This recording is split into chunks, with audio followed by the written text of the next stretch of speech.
ایک اجنبی عورت کے ساتھ بند ٹیکسی میں رات کے وقت سفر کرنا بذات خود رشو کے لیے ایک عجیب سی بات تھی۔ پھر وہ خاتون شکل و صورت سے انجینئر کی والدہ نہیں بلکہ بوڑھی نائکا لگتی تھی۔ رشیدہ کھسکتی کھسکتی بالکل دروازے کے قریب جا لگی۔ نائکا صورت عورت نے اس کا ہاتھ پکڑ کر کہا، بیٹی، یوں لگتا ہے جیسے تم پہلی بار لاہور آئی ہو۔ دکھ اور خوف اس کے حلق میں برسات کے مینڈک کی طرح گل پھڑے پھلائے بیٹھے تھے۔ اس نے تیزی سے دائیں بائیں سر ہلایا اور اپنا ہاتھ چھڑانا چاہا، لیکن ہاتھ پر اجنبی عورت کی گرفت پھلا دی تھی۔ میں بھی بڑی چھوٹی عمر میں یہاں آئی تھی، 5ویں تک تعلیم تھی میری۔ مجھ کو تو ساری تعلیم اسی شہر نے دی۔ یہ میکلاؤڈ روڈ ہے، دیکھ لو، سارے سینما یہی ہیں تقریباً۔ رشیدہ نے آنکھیں اوپر کو اٹھائیں۔ ٹیکسی فراٹی بھرتی دوڑ رہی تھی۔ ٹیکسی ڈرائیور نے کچھ اس طرح سامنے والا شیشہ فٹ کر رکھا تھا کہ اگر رشو نظر اٹھا کے سامنے دیکھتی تو ڈرائیور کی نظریں اس کے آر پار ہو جاتی۔ سینما گھروں کے سامنے رش کم تھا، لیکن بتیوں کی جگمگاہٹ اور بڑے بڑے سائن بورڈ کی روشنی آنکھیں چدھیا رہی تھی۔ سبیہا، نیلو، بہار، شیریں کی بڑی بڑی شبیہیں خوبصورت جادوگرنیوں کی طرح جگمگا رہی تھیں۔ فلمی سائن بورڈ پر بنائی ہوئی تصویریں ایک سی تھیں۔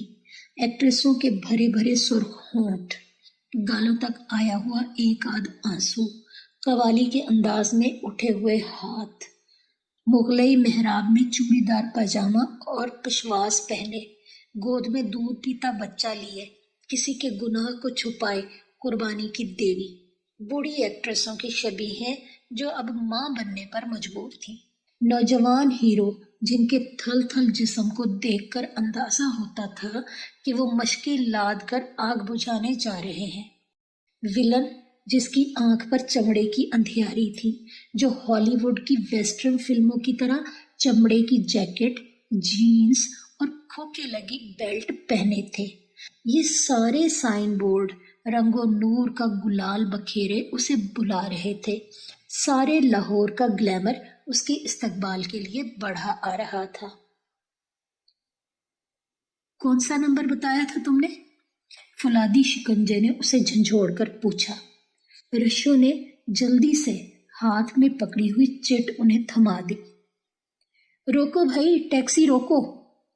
اور ٹیکسی جیسے چیخ مار کر رک گئی۔ ٹیکسی کے 2.40 ادا کر کے جب وہ پھاٹک تک پہنچی تو اس کا دل دھک دھک بج رہا تھا۔ آج اتوار تھا۔ رات کو خالہ سے سلام دعا کی بونی ہوئی تھی۔ گھر والے کھانا کھا پی کر بستروں میں جا چکے تھے۔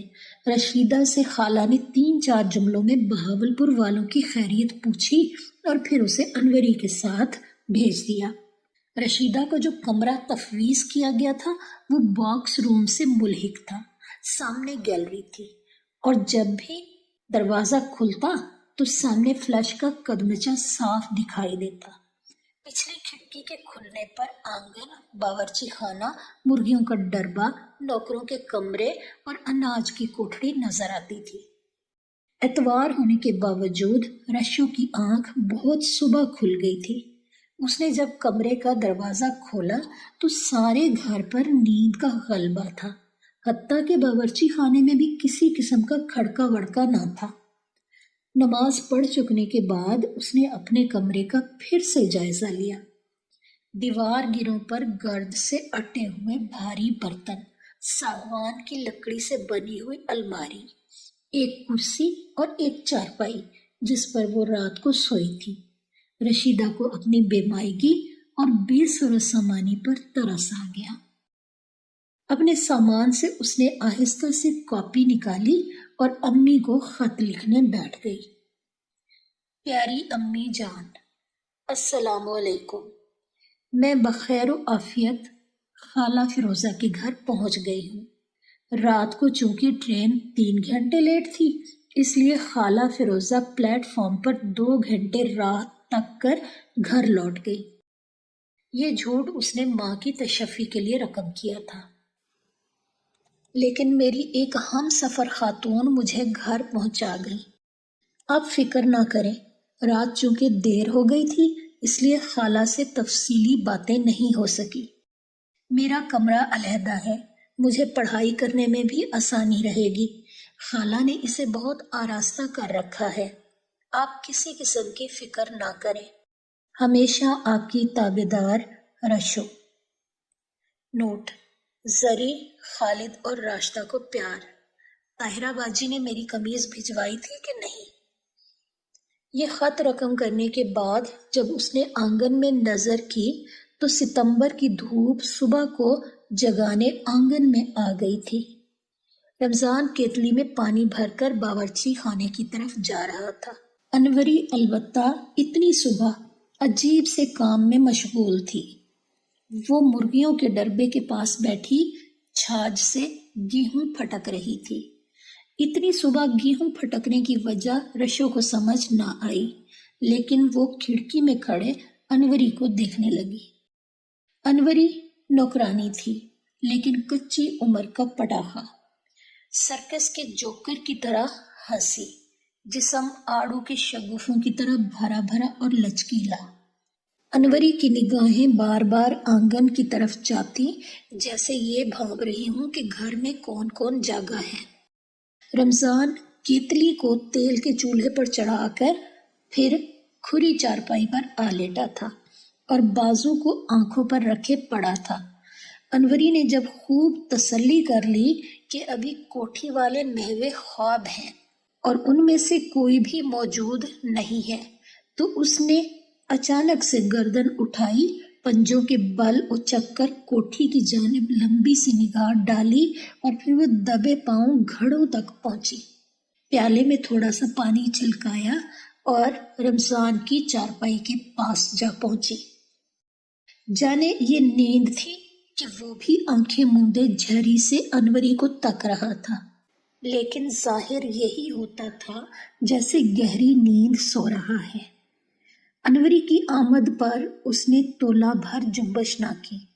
ادھر پر تولتی بلبل نے پیالے کا پانی اس پر یوں اچھالا جیسے مہذب محفل میں نکاح کے چھہارے۔ پانی کا پڑنا تھا کہ رمضان ایک دم سے اٹھ بیٹھا۔ ادھر انوری کل کل کہکا مارتی، زناٹے بھرتی، چوٹی کا سنپولیا لہراتی ایسی بھاگی کہ بیچارہ رمضان الوؤں کی طرح منہ تکتا رہ گیا۔ جب تنویر باجی ابا جی کے لیے بیڈ ٹی لینے آئی تو بڑی نمازی بکل مارے انوری گندم پھٹک رہی تھی اور رمضان شرمندہ سا پاس کھڑا تھا۔ تنویر باجی کو دیکھتے ہی انوری چلائی، باجی جی دیکھ لو جی، کب سے کہہ رہی ہوں اسے چائے بنانے کو، صاحب کے لیے بیڈ ٹی کو دیر ہو جائے گی، اسے پرواہ ہی نہیں ہے، کھڑا جمائیاں لے رہا ہے۔ بیگم صاحبہ سے کہیے اسے سیکنڈ شو نہ دیکھنے دیا کرے، پانی تو کب کا دھرا ہے چولہے پر۔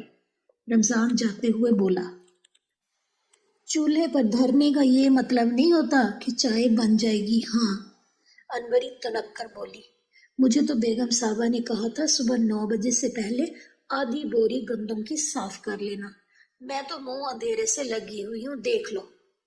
تنویر باجی بیڈ ٹی کے متعلق ہدایات دے کر واپس چلی گئی اور انوری رمضان کی طرف دیکھ کر سرکس کے جوکر کی طرح ہنسنے لگی۔ رشو جان کوئی دودھ پیتی بچی نہ تھی، اسے نیکی بدی کا علم تھا، BA تک تعلیم تھی اس کی، سائیکالوجی جیسا مضمون پڑھا تھا، باتیں تو سبھی معلوم تھی، لیکن باتیں معلوم ہونے کا مطلب نہ تھا کہ ان پر ایمان بھی آ گیا تھا۔ تھیوری اور تجربے میں فرق ہے، وہی رشو کی تعلیم اور سادہ زندگی میں نمایاں تھا۔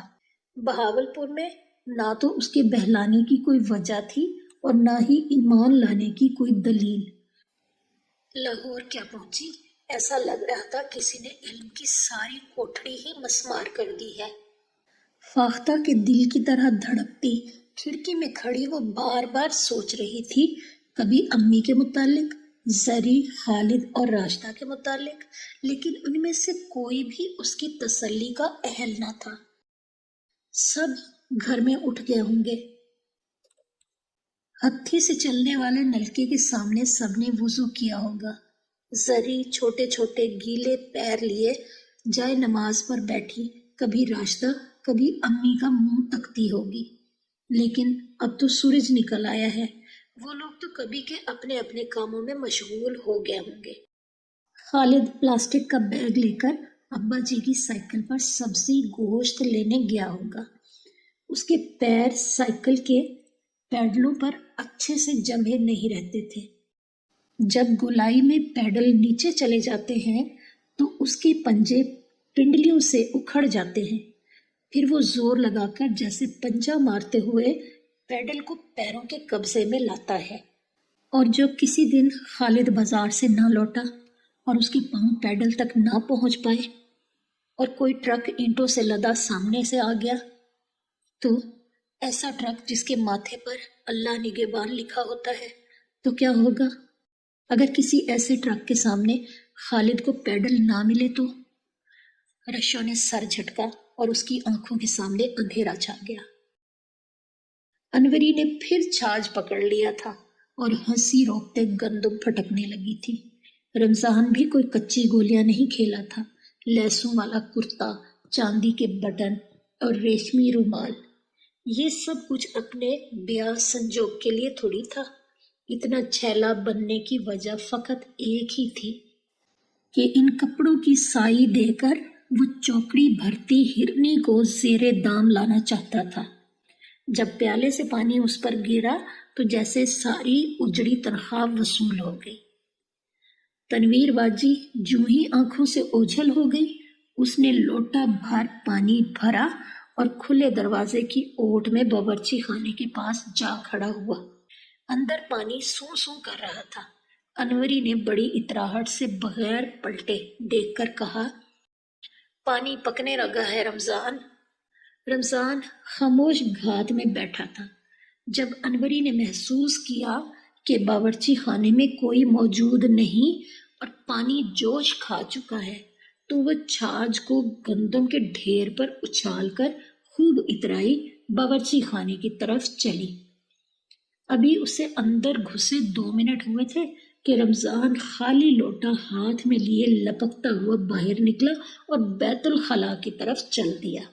جب رمضان کا بدلہ اتارنے انوری بالٹی بھر پانی لیے باہر نکلی تو سامنے سے خالہ فیروزہ کمر پر لگی زپ بند کرتی آ رہی تھی۔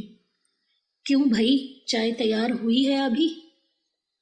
بس جی، پانی کھولنے والا ہے، ابھی تیار ہو جاتی ہے۔ آغا جی کے لیے بیڈ ٹی لے آنا۔ اچھا بیگم صاحبہ۔ یکدم فیروزہ خالہ کی نظر انوری کے گیلے کپڑوں پر جو گئی تو وہ جھٹ سے بولی، ارے انوری، یہ کپڑے کیسے گیلے ہو گئے تمہارے؟ انوری نے اپنے چپکے ہوئے کپڑوں پر نگاہ ڈال کر کہا، خدا قسم بیگم صاحب، آپ اس موئے رمضان کو کچھ نہیں کہتی۔ سارے گھڑوں پر اتنی کائی جمی ہے، میں یہ بالٹی پانی کی بھرنے لگی تو سارا گھڑا پھسل کر مجھ پہ آ گرا۔ تم گھڑے صاف کر لیا کرو انوری، بیگم صاحبہ نے حکم دیا۔ اچھا جی، میں ہی صاف کر لوں گی، اس بدبخت کے تو ہاتھ ٹوٹتے ہیں کام کرتے ہوئے۔ فیروزہ خالہ جمائی لیتی، کونی کھجاتی اندر چلی گئی۔